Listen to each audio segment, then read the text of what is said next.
Hello dears.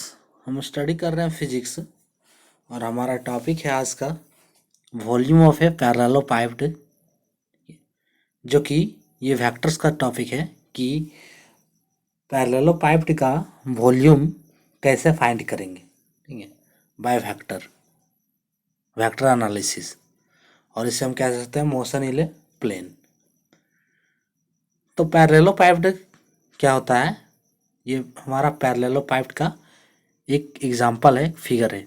ठीक है, A B C इसके साइड्स। तो ये हमारा पैरेललोपाइप्ड है कि किसी क्यूब को हल्का सा तिरछा करके जो बनाते हैं, ठीक है, वही होता है पैरेललोपाइप्ड। फॉर एग्जांपल के लिए हम क्यूब भी ले सकते हैं और क्यूबॉइड हो गया, ये सब हमारे पैरेललोपाइप्ड की एग्जांपल है। तो इसका वॉल्यूम हम कैसे फाइंड करेंगे? सपोज हमारा क्यूब है, ठीक है, एक क्यूब है, तो ये इसका एल हो गया, बी हो गया और इसका एच हो गया क्यूब का। तो इस क्यूब का वॉल्यूम क्या होगा? ठीक है, so volume of cube equals to होगा साइड का क्यूब होता है वॉल्यूम ऑफ क्यूब, यानी कि एल बी एच।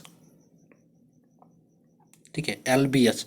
तो एल बी एच को हम लिख सकते हैं area of base into height.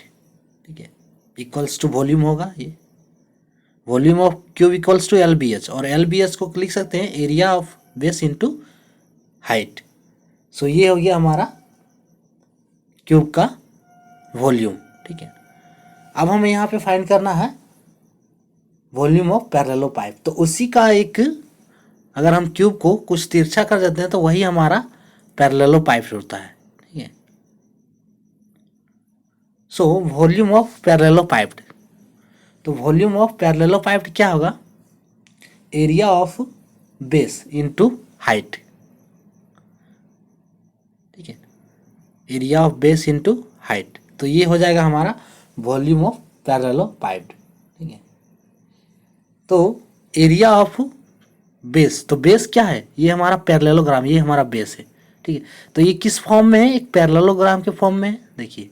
ठीक है, ये हमारे जहाँ तक हम एरिया को ड्रा किए हैं, ठीक है, फिल किए हैं, वो एरिया एक पैरेललोग्राम की तरह है। सो पैरेललोग्राम का एरिया क्या होता है? Length into breadth. ठीक है, ये जो एरिया है, तो ये क्या हो जाएगा? Vector A cross vector B, इसको हम लिख सकते हैं। So vector A cross vector B into height. अब हमें हाइट निकालना है। ठीक है, तो हाइट क्या हो जाएगा इस पैरेललोपाइप के लिए?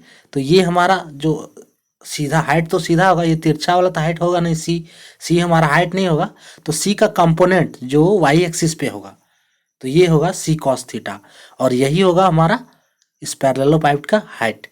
और ये एंगल जो है इक्वल होगा दोनों ओर से, एक जो है एंगल हमारा है एकांतर कोण जिसे कहते हैं, तो इस वजह से एंगल थीटा दोनों इक्वल।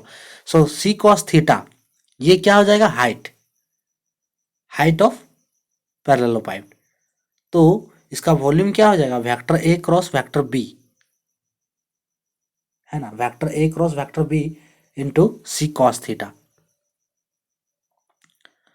अब ये हमारा एक्स वाई दो वेक्टर्स हैं, इसके बीच का एंगल थीटा है, तो इसको हम लिख सकते हैं x y cos theta equals to होता है x vector x dot vector y. ठीक है, यानी कि डॉट प्रोडक्ट से। ठीक है, vector x dot vector y का डॉट प्रोडक्ट क्या होगा? X y cos theta. ठीक है, तो इसको हम यहाँ से लिख सकते हैं, जो वेक्टर ए क्रॉस बी है ये हमारा एक वेक्टर है, और वेक्टर सी हमारा जो है वह एक वेक्टर है। सो इसे हम लिख सकते हैं vector A cross vector B dot vector C, और यही हो जाएगा पैरेललोपाइप का volume equals to vector A cross vector B dot vector C. यहाँ पे vector A cross vector B एक हमारा क्या है? वेक्टर है। ठीक है, एक अकेले वेक्टर है, और वेक्टर सी हमारा एक दूसरा वेक्टर। ठीक है, so it is called a scalar triple product. इसे हम लोग स्केलर ट्रिपल प्रोडक्ट भी कहते हैं, और यही हो गया पैरेललोपाइप का वॉल्यूम।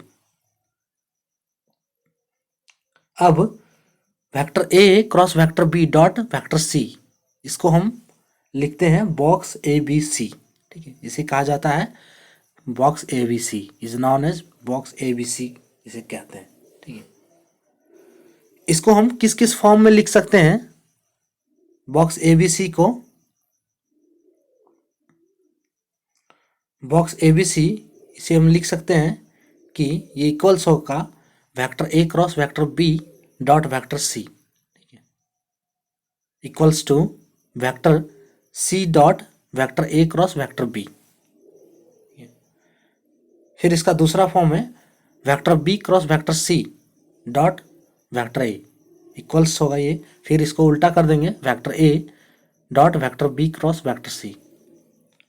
फिर इसे लिख सकते हैं vector C cross vector A dot vector B, ये इक्वल्स होगा vector B dot vector C cross vector A, ये होगा।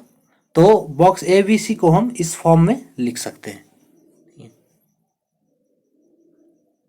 सो ये हो गया हमारा वॉल्यूम ऑफ पैरेललोपाइप। अब कोई वेक्टर है, अब हमारा कोई अगर 3 वेक्टर्स है तो वो वेक्टर कोप्लानर है, तो उसे हम कैसे चेक करेंगे कि ये वेक्टर हमारे कोप्लानर है या नहीं है? इसे हम कैसे फाइंड करेंगे? तो इसे फाइंड करने के लिए एक तरीका है, सबसे पहले कि वेक्टर कोप्लानर है, इट मीन्स वेक्टर क्या है कि वेक्टर सेम प्लेन में है, उसे ही हम कहते हैं कोप्लानर वेक्टर। अगर कोई वेक्टर है, 2 या 2 से अधिक वेक्टर हमारे सेम प्लेन में है, तो उसे कहते हैं कोप्लानर वेक्टर। ठीक है, सेम प्लेन, जैसे एक ये हमारा वेक्टर है, वेक्टर A वेक्टर B, फिर हमारा हो गया वेक्टर C, किसी टाइप से हो लेकिन वो वेक्टर हमारे एक ही प्लेन में हो, तो उसे हम कहेंगे कोप्लानर। और कोप्लानर में जो 2 वेक्टर होते हैं वो ऑलवेज हमारे कोप्लानर होते हैं। ठीक है, 2 वेक्टर हमेशा कोप्लानर होते हैं, लेकिन जो 3 वेक्टर्स होते हैं वह कोप्लानर हो भी सकते हैं, नहीं भी हो सकते। तो ये क्वेश्चन है 3 वेक्टर्स के लिए, क्योंकि 2 वेक्टर तो हमेशा हमारे कोप्लानर होते हैं, ठीक है, एक ही प्लेन में होंगे, लेकिन 3 वेक्टर हो भी सकते हैं और नहीं भी हो सकते। तो 3 वेक्टर्स हमारे अगर कोप्लानर हैं तो उसे हम कैसे जानेंगे कि ये हमारे वेक्टर्स कोप्लानर है? तो अगर वॉल्यूम ऑफ पैरेललोपाइप, ठीक है, जिस वेक्टर से बना है, जिस तीनों वेक्टर से बना है, ठीक है, वह इक्वल होगा 0 के। जिस तीनों वेक्टर से बना है उस तीनों वेक्टर्स का वॉल्यूम, ठीक है, और पैरेललोपाइप वह इक्वल होगा 0 के। तो हम कह सकते हैं कि वो हमारे वेक्टर्स क्या है, कोप्लानर है। ठीक है, if 3 vectors are coplanar then volume of parallelopiped made by this 3 vectors is equals to 0, that is box ABC equals to 0 और vector A cross vector B dot vector C is equals to 0। तो ये था हमारा आज का topic, volume of पैरेललोपाइप और 3 vectors coplanar है या नहीं उसे हम कैसे फाइंड करेंगे। सो आज के लिए इतना ही, थैंक फॉर वॉचिंग।